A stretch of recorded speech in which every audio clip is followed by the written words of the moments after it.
Tidak semua warisan datang dengan berkat. Ada pula yang datang sebagai kutukan yang dikubur dalam-dalam. Tapi ketika warisan itu muncul di atas kertas, tak ada satupun dari kami yang bertanya, kenapa tanah itu sudah puluhan tahun dibiarkan kosong? Namaku Arman, anak sulung dari 4 bersaudara. Setelah ayah kami wafat, kami hidup terpisah. Aku di kota, bekerja sebagai supir truk logistik. Kakakku Tia, seorang bidan yang tinggal di desa sebelah. Lalu Jeffrey, si keras kepala yang sempat masuk penjara karena kasus perkelahian. Dan si bungsu Rika masih kuliah, polos, tapi punya intuisi tajam yang sering kami anggap angin lalu. Cerita ini dimulai saat kami semua dipanggil ke kantor notaris Radiva, satu-satunya notaris tua yang masih aktif di kabupaten kami, Kabuyutan Lemah Beoraum. Sebuah desa kecil yang terletak di dataran tinggi, diapit hutan rimbun dan tebing berkabut. Di ruang berdebu itu, kami mendengar hal yang tak pernah kami sangka. Kalian berempat adalah ahli waris sah dari sebidang tanah milik Paman Kumis. Paman Kumis, sosok yang bahkan jarang kami lihat saat kecil. Tak pernah menikah, tinggal di rumah reot pinggir hutan Seroyong, dan menghilang begitu saja 3 tahun lalu. Hanya jasadnya yang ditemukan, kaku di beranda rumah, seperti mati mendadak. Kami mengira tak ada yang bisa diwariskan, tapi ternyata ada surat tanah seluas hampir 1 hektar, tersembunyi dalam peti kayu di bawah lantai rumahnya. Tanah itu dilarang diganggu selama ia hidup, kata notaris Radiva sambil melirik kami satu persatu. Tapi sekarang kalian bebas menggunakannya. Kami pun pergi melihat tanah warisan itu. Lokasinya hanya bisa dijangkau dengan jalan berbatu, melewati pohon-pohon beringin dan sawah kering yang seolah tak pernah dipanen. Tapi yang paling mengganggu bukan suasananya, melainkan papan kayu yang sudah lapuk di ujung pagar bambu. Tanah ini tidak untuk dibangun. Tia tertawa menyangka itu cuma lelucon warga. Jeffrey langsung merokok, bilang tanah ini cocok buat bangun villa. Aku, jujur saja, mulai merasa ada yang aneh. Tapi Rika hanya berdiri diam, memandangi tanah itu dengan tatapan kosong. Kalian gak denger ya? Bisiknya pelan. Tanahnya kayak bisa bicara. Setelah kami melihat tanah warisan itu untuk pertama kalinya, kami memutuskan untuk menginap semalam di rumah peninggalan Paman Kumis, yang hanya berjarak beberapa ratus meter dari lahan tersebut. Rumah itu sudah lama kosong, bau lembab dan kayu lapuk memenuhi setiap sudutnya. Tapi dibanding tidur di luar atau kembali ke penginapan di kota, rumah ini masih lebih aman. Atau setidaknya begitu pikir kami saat itu. Malam itu kami makan seadanya. Mie instan, kopi sachet, dan obrolan penuh canda tentang rencana membangun rumah peristirahatan keluarga. Jeffrey bahkan sempat menggambar kasar sketsa bangunan di tisu bekas. Semuanya terdengar seperti awal dari hal besar. Sampai tengah malam, saat semua sudah tertidur, kecuali Rika. Dia duduk di lantai ruang tamu, matanya menatap tembok tua yang mengelupas. Aku yang terbangun karena ingin buang air kecil melihatnya diam tak bergerak. "Rik, ngapain?" bisikku. Dia tidak langsung menjawab, tapi kemudian dia menoleh pelan, lalu menunjuk ke dinding. "Ada suara dari dalam tembok," katanya datar. Aku mendekat. Diam beberapa saat, tidak ada apa-apa. "Suara orang ngetok pelan, tapi kayak dari dalam batu," katanya lagi. Aku hanya menghela napas dan menyuruhnya tidur. Aku kira dia cuma lelah atau terlalu banyak pikiran. Tapi beberapa menit kemudian, saat aku kembali ke kamar, aku mendengar suara ketukan. 1, 2, 3 ketukan pelan. Tidak dari luar rumah, tapi dari arah lantai ruang tamu. Pagi harinya, kami sepakat pergi ke lokasi tanah untuk mulai membersihkannya. Semak-semak tinggi, akar pohon menyembul dari tanah, dan batu-batu besar yang harus disingkirkan. Jeffrey dan aku mulai menebas rumput. Tia menandai titik-titik potensial untuk pembangunan, dan Rika lagi-lagi hanya berdiri, Mengamati tanah itu seperti ada sesuatu yang tidak bisa kami lihat. Saat aku menebas rumput di dekat batu besar yang tertanam miring, aku menemukan pecahan keramik kecil seperti bagian dari kendi. Tua dan sudah berlumut. Aku memungutnya dan memperlihatkannya ke Tia, tapi dia bilang, mungkin itu cuma peninggalan zaman dulu. Tapi yang aneh adalah pecahan itu hangat, seperti baru saja dipegang seseorang. Kami terus membersihkan hingga sore, tapi saat matahari mulai turun, suasana di sana berubah. Udara jadi lebih berat, angin berhenti, dan semak-semak mulai berdesir sendiri, padahal tak ada yang lewat. Kami memutuskan untuk berhenti dan kembali ke rumah. Tapi sebelum pulang, Jeffrey bersikeras menancapkan patok pertama di tengah-tengah lahan. Sebuah tongkat kayu dengan kain merah di ujungnya, penanda lokasi pondasi awal. Begitu patok itu ditancapkan, Rika menjerit kecil. Semua langsung menoleh. Dia berdiri kaku, matanya membelalak ke arah tanah, tepat di sekitar tempat patok ditancapkan.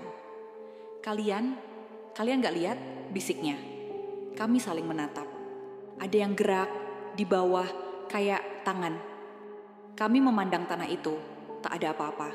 Tapi saat kami menoleh ke arah tongkat penanda, kain merah di ujungnya mulai bergerak sendiri, naik turun perlahan, seperti sedang melambai.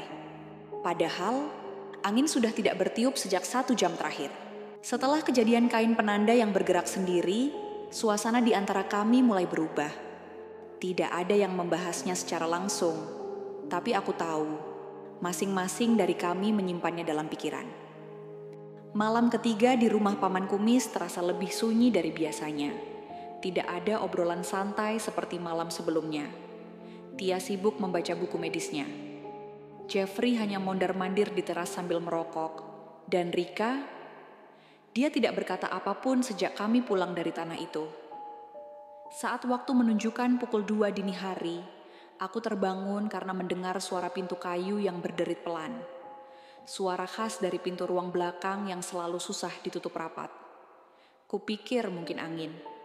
Tapi saat aku mengintip dari balik pintu kamar, aku melihat sosok Rika berjalan perlahan keluar rumah, sendirian, tanpa suara. Aku langsung menyusul. Langkahku tertahan saat melihat dia berdiri di depan tanah warisan. Hanya diterangi cahaya bulan pucat yang menembus celah awan. Dia berdiri tepat di samping tongkat penanda yang kemarin ditancapkan Jeffrey. Rika, bisikku pelan, tapi dia tidak bereaksi. Saat aku menghampiri, dia tiba-tiba berlutut dan mulai menggaruk tanah dengan tangan kosong. Kukunya menggali rumput dan lumpur pelan, tapi terus-menerus, seperti sedang mencari sesuatu. Aku segera menarik tubuhnya. Dia menatapku dengan mata berkaca-kaca. Aku dengar suara dari bawah tanahnya. Bukan suara orang minta tolong, tapi suara orang membaca. Jantungku mulai berdegup lebih cepat. Membaca apa? Tanyaku pelan. Mantra. Tapi suaranya terbalik. Kami kembali ke rumah. Saat pagi datang, aku pikir kami akan bicara soal itu.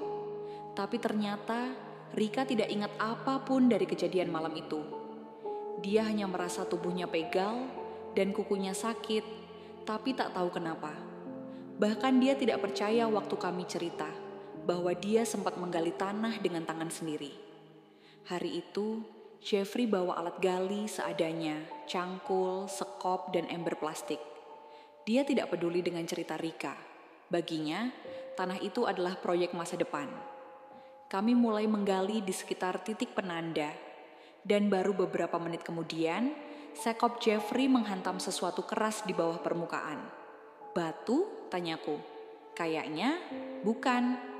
Kami gali lebih dalam, dan ternyata yang kami temukan adalah peti kayu kecil.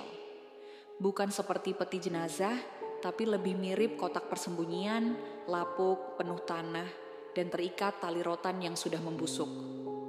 Tia menyarankan untuk membawanya ke rumah dan membuka di sana. Tapi Jeffrey bersikeras membukanya langsung di tempat. Dia ambil linggis kecil dan dengan 2 kali congkelan, tutupnya terbuka. Di dalamnya, hanya ada segenggam tanah hitam dan gulungan kertas lontar yang setengah terbakar. Tapi yang membuat kami semua mundur selangkah bukan isinya, melainkan bau menyengat seperti darah basi yang langsung menyeruak dari dalam peti begitu dibuka. Rika langsung memegang dadanya dan tersungkur. Tia berlari menghampiri, sementara aku dan Jeffrey terpaku menatap isi peti itu. Lontar di dalamnya ternyata masih utuh sebagian, dan di tengah-tengahnya ada lukisan tangan-tangan kecil yang saling mencakar satu sama lain. Di bawahnya tertulis tulisan aksara kuno yang tidak kami mengerti. Tapi Jeffrey, seperti biasa, tertawa. "Ah, ini cuma sihir kampung zaman dulu. Makin tua makin dramatis," katanya. Namun setelah peti itu terbuka, suasana tanah berubah. Lebih lembab, lebih sunyi. Dan saat kami menoleh untuk pergi, aku melihat bekas tanah yang kami gali tadi mulai meneteskan cairan merah tua, seperti darah. Kami berdiri terpaku. Tak ada yang bicara. Tanah yang tadi kami gali, tempat kotak kayu itu ditemukan, mengeluarkan cairan kental berwarna merah tua. Bukan seperti lumpur atau tanah basah. Warnanya terlalu pekat, terlalu mirip darah. Tia langsung mundur beberapa langkah, wajahnya pucat. "Itu bukan darah beneran, kan?" katanya lirih. Jeffrey, meski masih mencoba terlihat tenang, tak lagi berkomentar. Dia hanya menatap tanah itu, bibirnya terkatup, dan telapak tangannya mulai gemetar pelan. Kami segera menutup kembali lubang itu, tapi tidak dengan cara biasa. Rika bersikeras menaburkan garam dapur di atas tanah sebelum kami timbun kembali. Katanya itu hal yang dia dengar dari temannya yang suka bahas hal mistis. Kalau tanah mengeluarkan darah, berarti sedang terbuka dan harus dimatikan kembali. Malam itu kami semua tidur dalam satu ruangan. Tidak ada yang keberatan. Tidak ada yang merasa cukup aman untuk tidur terpisah. Suasana rumah Paman Kumis terasa lebih berat dari sebelumnya. Lantainya dingin seperti batu kuburan, dan angin malam yang menerobos celah-celah kayu jendela seperti membawa suara bisikan. Sekitar pukul 2 dini hari, kami mendengar suara dari arah luar rumah. Bunyi gesekan pelan seperti benda diseret di atas tanah. Awalnya kami kira itu binatang, bisa saja babi hutan atau anjing liar. Tapi suara itu berhenti tepat di bawah jendela ruang tidur kami. Pelan-pelan, aku bangun dan mengintip. Ada bekas jejak tangan. Bukan kaki hewan, tapi benar-benar bekas 5 jari manusia. Tergurat jelas di tanah, menyeret sepanjang jalan menuju jendela. Seperti ada yang merangkak dari arah tanah warisan. Rika mulai menangis pelan. Dia terus membisikkan satu kalimat berulang kali sambil memejamkan mata. "Mereka belum selesai, mereka belum selesai." Aku memeluk bahunya dan mencoba menenangkannya, tapi jujur, aku sendiri tidak tahu siapa mereka yang dia maksud. Pagi harinya, kami kembali ke tanah warisan. Kami berniat untuk memastikan lubang yang kami gali semalam tetap tertutup. Tapi yang kami temukan membuat perutku terasa dingin. Patok kayu dengan kain merah itu sudah tidak ada. Tertancap di tempat yang sama, sekarang berdiri sebatang tulang paha manusia, masih basah dan berlumuran tanah merah. Di kain bekas pembungkusnya yang tergeletak di samping, ada goresan tulisan yang tak kami tulis. "Jangan bangunkan yang dikurung. Kalian tak akan kuat menutupnya kembali." Kami berdiri membeku di depan tulang itu. Tak ada angin, tak ada suara burung seperti biasanya. Bahkan suara jangkrik pun seperti ikut membisu. Tia langsung mengeluarkan ponselnya dan mencoba menelepon kepala desa, tapi sinyal hilang total. Padahal kemarin-kemarin sinyal masih bisa didapat kalau kita berdiri di dekat pohon beringin besar. Jeffrey mencoba mengangkat tulang itu, tapi Rika menjerit histeris dan melarangnya. "Kalau kamu sentuh, kamu ikut jadi bagian mereka," teriaknya. Kata-kata itu membuat kami semua diam. Jeffrey akhirnya hanya menendang tulangnya menjauh, dan kami semua memilih kembali ke rumah. Tapi ketenangan tidak datang, bahkan setelah kami menjauh. Di dalam rumah, kami duduk mengitari lontar yang kemarin kami temukan. Kertasnya sudah mulai mengering, tapi tulisannya masih tidak bisa dibaca. Sampai tiba-tiba, Rika mengambilnya dan memegangnya erat. "Ini bukan mantra," katanya tiba-tiba. "Ini Catatan, semacam peringatan. Dia mulai membaca pelan-pelan, meski tidak seluruhnya bisa diterjemahkan.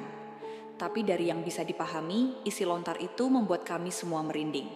Dulu, tanah ini digunakan sebagai tempat penyimpanan jiwa. Mereka yang melakukan kesalahan besar, bukan dihukum mati, tapi dikubur hidup-hidup, diikat dengan jampi supaya roh mereka tidak bisa pergi. Tapi setiap 30 tahun sekali, segel mereka melemah. Dan kalau tanahnya diganggu, mereka bisa keluar. Tia mencibir. Itu cuma cerita rakyat. Paman Kumis pasti cuma iseng simpan ini untuk menakut-nakuti orang. Tapi kemudian Jeffrey, yang selama ini keras kepala dan skeptis, pelan-pelan berkata, "Gue pernah dengar. Paman Kumis pernah nolak penambang batu gali di sini. Katanya tanah ini ada isinya. Bahkan warga yang tinggal di sekitar sini nggak pernah berani lewat setelah maghrib. Tapi kita semua pikir itu cuma bualan orang kampung. Hari itu kami sepakat. Tanah itu tidak akan diganggu lagi. Kami akan kembali ke kota, membatalkan semua rencana pembangunan, dan menyerahkan tanah itu ke pemerintah kalau perlu. Tapi saat kami bersiap pulang keesokan paginya, sesuatu terjadi di malam sebelumnya. Sekitar pukul 3 pagi, aku terbangun karena mendengar suara ketukan dari dapur. 3 ketukan, pelan, berulang, seperti pola. Aku bangun perlahan, berjalan ke arah suara itu dengan senter di tangan. Saat aku membuka pintu dapur, aku melihatnya. Seorang perempuan duduk di atas meja, tubuhnya penuh lumpur, rambutnya menutup wajah, dan dia menggaruk-garuk lantai dengan kuku hitam panjang seperti arang. Aku terpaku, nafasku tercekat, dan saat cahaya senterku mengenai wajahnya, dia menoleh pelan. Matanya tidak ada, yang ada hanya rongga hitam menganga. Aku tak bisa berteriak. Suaraku tertahan di tenggorokan, dan kakiku seperti tertancap ke lantai. Sosok perempuan itu berlumpur, bermata kosong, dengan kuku mencakar lantai seolah sedang menulis sesuatu, hanya menatap balik ke arahku, meski tanpa mata. Tiba-tiba dia mengangkat tangannya dan menunjuk ke arah luar jendela dapur. Pelan, tegas, aku mengikuti arah telunjuknya. Dan di balik jendela yang berembun, aku melihat sosok lain. 3 bayangan berdiri diam di tengah halaman. Semua menghadap rumah, tidak bergerak. 1 tinggi besar, 2 lainnya kecil, seperti anak-anak. Aku mundur perlahan, menutup pintu dapur tanpa suara, lalu lari kembali ke ruang tidur, membangunkan yang lain. "Bangun, bangun semua, ada orang di luar," bisikku keras. Rika langsung membuka matanya. Jeffrey terkejut dan hampir menjatuhkan botol air yang ia pegang, dan Tia berdiri setengah sadar. Kami mematikan semua lampu dan mengintip dari celah jendela. Bayangan itu masih di sana. 3, tidak bergerak. Dan semakin lama, kabut mulai muncul dari tanah. Tapi bukan kabut biasa. Kabutnya hitam, menggumpal seperti asap terbakar, merayap pelan dari arah tanah warisan menuju rumah. Mereka keluar. Segelnya rusak sejak kita buka peti itu, gumam Rika. Aku menatapnya. Kita harus pergi sekarang. Kami segera mengepak barang seadanya. Tapi saat Jeffrey membuka pintu depan, tidak ada siapa-siapa. Halaman kosong. Kabut menghilang. Kami saling pandang, bingung. Apakah semua itu halusinasi? Tapi kemudian, saat hendak masuk mobil, Jeffrey melihat goresan besar di sisi pintu mobilnya. Seperti cakaran tangan, tapi terlalu panjang dan terlalu dalam untuk ukuran manusia biasa. Kami nekat mengemudi malam itu juga. Tidak peduli hujan mulai turun atau jalanan licin. Tapi tak sampai 5 menit sejak mobil berjalan, ban depan kami meletus mendadak. Jeffrey hampir kehilangan kendali. Kami turun dan mengecek, dan yang kami lihat membuat bulu kuduk berdiri. Di atas ban ada ukiran tulisan kasar dengan darah kering, tertulis "Jangan tinggalkan mereka." Rika jatuh terduduk. Tia mulai menangis panik. Aku memejamkan mata, mencoba mengerti semua ini. Dan saat itulah, dari balik pepohonan di sisi jalan, terdengar suara nyanyian. Suara anak kecil menyanyikan lagu Nina Bobo, dengan nada terbalik. Bobo Nina, gelap datang. Satu persatu dari kami menoleh ke arah suara itu. Dan di antara pohon ada sepasang kaki kecil menggantung dari atas dahan. Kami tak sempat lihat wajahnya, tapi jelas anak itu tidak berdiri. Dia tergantung dan tubuhnya perlahan berputar menghadap kami. Mobil kami mati total. Mesin tidak mau menyala. Ponsel tanpa sinyal. Satu-satunya yang terdengar hanya suara angin dan nyanyian dari sosok yang tergantung di atas pohon itu. Kami tidak tahu harus kemana. Tapi Jeffrey, meski wajahnya sudah sepucat kapur, masih memaksakan diri untuk berpikir jernih. Kita balik ke rumah, kita kunci diri, tunggu sampai pagi. Ini cuma gangguan. Namun tidak ada dari kami yang benar-benar percaya kalimat itu lagi. Gangguan, ini sudah melampaui batas wajar. Kami kembali ke rumah Paman Kumis, langkah kaki berat, mata liar menatap setiap bayangan di semak. Saat tiba, kami mendapati semua pintu rumah terbuka. Seperti ada yang masuk atau keluar, tapi anehnya, tidak ada apapun yang hilang. Semua barang masih di tempatnya. Hanya saja, di ruang tengah ada sesajen baru. Tersusun rapi di atas meja makan. Satu mangkuk darah ayam, segenggam tanah basah, satu potong kain kafan, dan di tengahnya sehelai rambut yang sangat panjang berwarna keperakan. Tia gemetar melihatnya. Kita nggak taruh ini di sini, seseorang atau sesuatu sedang kirim pesan. Malam itu kami tak bisa tidur. Kami berkumpul di ruang tengah, menghadap keluar. Menyalakan lilin karena listrik mendadak padam. Tak ada suara selain detak jam dan tarikan napas kami yang tak tenang. Sampai lantai rumah bergetar. Perlahan, seperti ada sesuatu dari bawah tanah. Mendorong, merangkak naik. Rika menutup telinganya dan mulai menggumam. Dia bangun, dia bangun. Tiba-tiba lemari tua di pojok ruangan terguncang keras. Pintu lemari terbuka sendiri. Dan dari dalamnya, keluar asap hitam yang padat dan berat seperti kabut malam di kuburan. Dari dalam asap itu, suara berat terdengar. Kalian sudah buka pintunya, sekarang kalian bagian dari kami. Seketika lampu lilin padam. Gelap total. Lalu, satu demi satu dari kami mulai melihat hal berbeda. Tia melihat sosok ayahnya yang sudah meninggal 5 tahun lalu, berdiri di pojok ruangan sambil menangis darah. Jeffrey melihat dinding rumah berubah menjadi lorong panjang dengan ratusan tangan menjulur keluar. Rika menutup matanya dan berteriak histeris, tangannya mencakar lantai seolah hendak menggali lagi. Sedangkan aku melihat diriku sendiri, duduk di sisi ruangan yang lain, tersenyum miring, dengan mata putih polos, seperti cangkang kosong. Aku belum sadar kalau sejak kami menggali tanah itu, bukan hanya segel yang rusak, tapi batas antara mereka dan kita ikut terbuka. Dan malam itu, salah satu dari kami kerasukan. Kami mencoba bertahan, tapi saat itu masuk ke dalam salah satu dari kami, segalanya berubah. Adalah Jeffrey, yang pertama kali kerasukan. Awalnya kami kira dia hanya panik. Dia menggigil hebat, lalu tiba-tiba jatuh terduduk di lantai dan memegangi kepalanya. Tapi kemudian tubuhnya mulai menegang, rahangnya mengeras, dan matanya membelalak. Sampai putih semua, Tia berteriak. Rika langsung meringkuk di pojok ruangan, menggumamkan doa-doa yang terdengar seperti bahasa asing. Sedangkan aku hanya bisa terpaku menyaksikan temanku sendiri berubah di depan mataku. Jeffrey bangkit pelan, gerakannya patah-patah seperti boneka rusak. Dia memutar lehernya ke arah kami, terdengar bunyi krek kecil, lalu berkata dengan suara berat yang bukan suaranya. Satu sudah cukup, tapi kalian semua harus merasakan. Tangannya mengambil potongan rambut perak dari atas meja sesajen, lalu menelannya tanpa berkedip.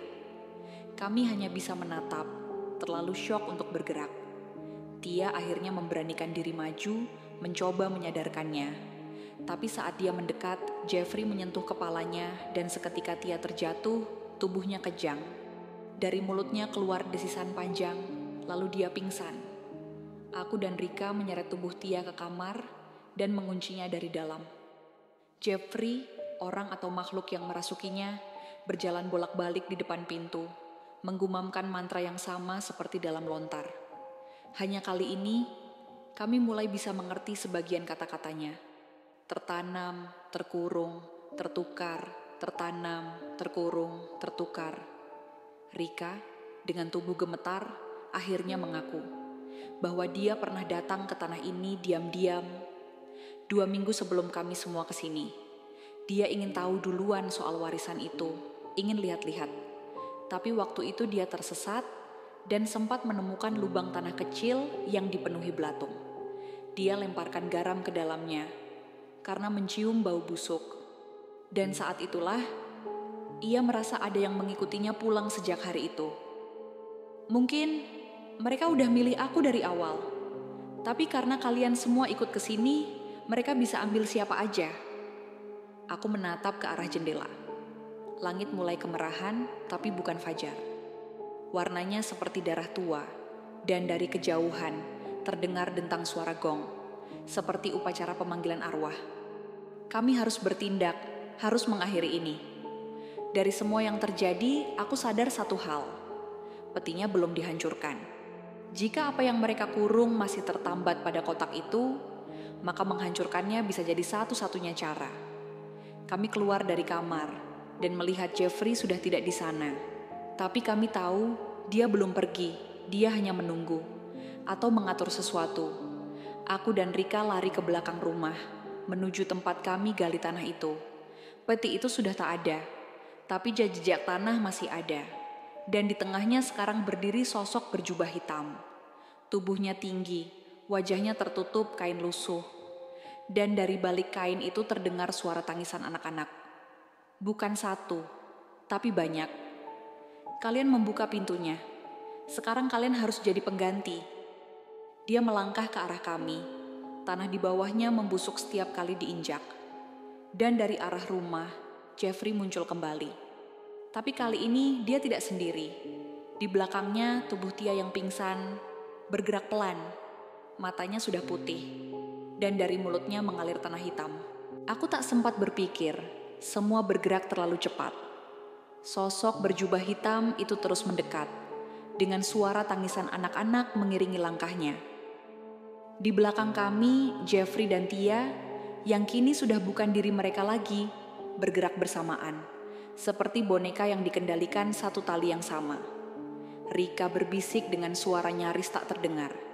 Itu bukan mereka lagi. Kita harus kunci gerbangnya. Kami lari. Bukan karena takut, tapi karena kami sadar waktu kami hampir habis. Gerbang sudah terbuka. Tapi masih ada satu kesempatan menutupnya. Menghancurkan sumber segelnya, peti kayu dan lontar yang kami temukan. Kami ambil keputusan nekat. Harus kembali ke rumah. Harus membakar segalanya. Saat kami masuk lewat pintu samping, rumah Paman Kumis sudah berubah seperti kuburan hidup. Dindingnya penuh tangan, lantainya berlendir. Tapi entah bagaimana, kami berhasil temukan lontar dan serpihan kayu dari peti yang dulu kami bongkar. Kami kumpulkan semuanya di tengah rumah. Rika menuangkan minyak tanah yang entah kenapa masih ada di gudang belakang. Kalau kita bakar dan benar ini pusat segel, mereka akan kehilangan jalan ke dunia kita. Aku ragu, bagaimana kalau tidak berhasil? Bagaimana kalau malah memperparah? Tapi saat mendengar suara Jeffrey memanggil namaku dari luar, dengan nada rendah, dalam, dan penuh ancaman, aku tahu, kami tak punya pilihan. Dengan tangan gemetar, aku nyalakan korek api. Lontar itu terbakar duluan. Apinya aneh, berwarna biru pucat, tidak seperti api biasa. Kayu peti ikut menyala, dan udara sekitar mulai bergetar seperti tanah gempa. Tiba-tiba terdengar suara jeritan, dari luar rumah, dari dalam kepala kami sendiri. Kalian tidak bisa menutupnya, sudah terlalu terlambat. Kalian bagian dari kami. Tapi api terus menyala. Panasnya makin terasa. Dan suara jeritan itu berubah. Jadi seperti suara anak kecil menangis. Lalu mengecil, lalu lenyap. Kami jatuh terduduk, nafas ngos-ngosan, rumah kembali sunyi. Dan saat kami membuka pintu, Jeffrey dan Tia tidak ada, hilang, seolah tak pernah ada di halaman itu. Tak ada jejak tanah, tak ada darah, tak ada bayangan.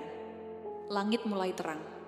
Untuk pertama kalinya sejak kami datang, matahari benar-benar muncul. Kami menangis, bukan karena lega, tapi karena tahu dua dari kami tidak kembali. Matahari memang muncul, tapi tidak menghangatkan. Langit cerah pagi itu terasa hampa, seperti hanya menutupi luka yang terlalu dalam untuk bisa disembuhkan. Rumah warisan itu berdiri membisu di belakang kami, seakan tahu bahwa ia telah menyimpan terlalu banyak rahasia dan menelan terlalu banyak jiwa. Kami tidak menemukan Jeffrey dan Tia, bahkan setelah mencari hingga ke hutan dan pemakaman tua di ujung desa. Tidak ada bekas kaki, tidak ada tubuh, tidak ada tanda-tanda mereka pernah ada, selain goresan aneh yang tertinggal di batang pohon besar. Sebuah lingkaran dengan 3 garis menusuk ke dalamnya. Rika bilang itu simbol penutup, simbol kurungan jiwa dalam kepercayaan kuno. Tapi kami tak tahu apakah itu artinya mereka berhasil dikurung kembali, atau justru mereka dikorbankan untuk menutup pintu dunia arwah. Kami putuskan untuk melapor ke kepala desa, dan yang mengejutkan, dia tidak terlihat terkejut sama sekali. Warisan itu memang bukan untuk diwariskan, katanya sambil menunduk. Dulu, leluhur kami hanya menjaga, bukan memiliki. Dia menyarankan agar kami tak pernah kembali. Biarkan tempat itu sunyi, biarkan tertutup oleh waktu. Seminggu setelah kami pulang ke kota, aku masih dihantui mimpi. Mimpi tentang suara Jeffrey, tertawa kecil di belakangku, memanggil namaku dengan nada usil khas dia. Tapi saat aku menoleh dalam mimpi itu, yang kulihat bukan dia, hanya matanya, menggantung di udara. Putih, tanpa tubuh. Rika lebih parah. Ia kehilangan kemampuan bicara sejak malam terakhir di desa itu. Dokter bilang trauma. Tapi aku tahu, dia menyimpan sesuatu yang tak bisa dibicarakan dengan kata-kata. Kami bukan lagi kami yang dulu, dan tanah warisan itu yang seharusnya membawa kehidupan baru, malah meninggalkan lubang yang tidak bisa kami tutup. Waktu berlalu, tapi waktu tidak menyembuhkan apapun. Setiap malam aku masih terbangun, mendengar sesuatu dari dalam dinding, meski aku sudah jauh dari rumah itu. Suara langkah kaki, suara gemertak gigi, atau bisikan yang sangat pelan. Seperti suara Rika saat malam itu menggumam di pojok rumah. Rika kini tinggal di panti rehabilitasi jiwa. Sesekali aku mengunjunginya, tapi dia tak pernah bicara sepatah kata pun. Hanya duduk menatap jendela, atau mencoret-coret sesuatu di kertas yang disediakan perawat. Sampai suatu hari, salah satu perawat memberikanku secari kertas yang digores Rika. Bukan tulisan, tapi gambar, lingkaran, dengan 3 garis menusuk ke dalamnya. Lagi. Tapi kali ini, di atasnya ada satu tambahan kecil, sebuah titik merah. Di dalam lingkaran itu, tepat di tengah. Aku menatap gambar itu lama, dan entah kenapa hatiku terasa berat. Aku tahu, sesuatu belum selesai. Sore itu, aku kembali ke rumah warisan, sendirian. Rumah itu masih berdiri, tapi penuh semak, catnya terkelupas, jendelanya pecah sebagian. Udara di sekitarnya tidak panas, tidak dingin, hanya mati. Aku masuk perlahan, melewati sisa-sisa yang dulu pernah menjadi tempat tinggal kami, sisa-sisa tawa, ketakutan, dan kehilangan. Lalu aku masuk ke kamar bekas Rika. Dan di sana, di lantai, ada bekas goresan lama. Goresan yang sepertinya sudah ada sejak dulu, tertutup karpet. Aku sapu debunya. Tertulis nama-nama. Nama kami berempat. Dan satu nama lain yang tak pernah kami sebut sejak awal. Kumis. Ya, paman yang mewariskan rumah ini. Dan tepat di bawah namanya, tertulis dalam huruf paku. Satu harus tinggal, yang lain harus melupakan. Kisah ini bukan tentang harta, bukan tentang warisan. Ini tentang penukaran. Tentang janji leluhur yang dilanggar, tentang garis halus antara menjaga dan membuka. Dan saat satu pintu dibuka, tak semua bisa ditutup kembali. Setelah melihat tulisan itu, semuanya jadi masuk akal. Rumah itu bukan sekadar peninggalan keluarga. Itu adalah segel. Dan Paman Kumis bukan hanya mewariskan tanah. Dia mewariskan beban. Dan ketika dia meninggal, satu penjaga hilang. Seseorang harus menggantikan. Kami yang datang ke sana tanpa tahu apa-apa, hanya mengulang kesalahan yang sama. Membuka, mengganggu, dan menolak untuk percaya bahwa tidak semua peninggalan bisa dimiliki. Aku kembali ke kota setelah hari itu. Rika masih di tempatnya, tapi kini dia tak lagi menggambar. Dia hanya duduk diam setiap hari dan menatap kosong. Hingga suatu malam, aku kembali menerima mimpi. Tapi kali ini berbeda. Jeffrey dan Tia berdiri di tengah ruangan. Wajah mereka tenang, tidak marah, tidak menakutkan. Mereka hanya berkata, "Sudah cukup, jangan datang lagi." Lalu mereka berbalik dan menghilang ke balik kabut merah. Keesokan harinya, aku mendapat kabar. Rika meninggal dalam tidurnya. Dokter bilang serangan jantung. Tapi perawat bilang, malam sebelum meninggal Rika akhirnya bicara. Satu kalimat saja, gerbang sudah ditutup. Kini, bertahun-tahun setelah kejadian itu, rumah di desa itu sudah rata dengan tanah. Pemerintah menyebutnya proyek pelebaran jalan, tapi tak ada yang mau menyentuh bekas tanahnya. Bahkan rumput pun tak tumbuh di atasnya. Dan aku masih menyimpan satu benda kecil, potongan lontar yang tak terbakar. Tulisan di atasnya sudah pudar, tapi satu kalimat tetap bisa kubaca. Yang menjaga akan hilang dari sejarah, tapi yang membuka akan diingat selamanya. Cerita ini bukan untuk ditakuti, tapi untuk dipahami. Karena di dunia ini ada warisan yang tidak untuk diwariskan. Ada rumah yang tidak bisa dimiliki. Dan ada pintu yang seharusnya tidak pernah dibuka.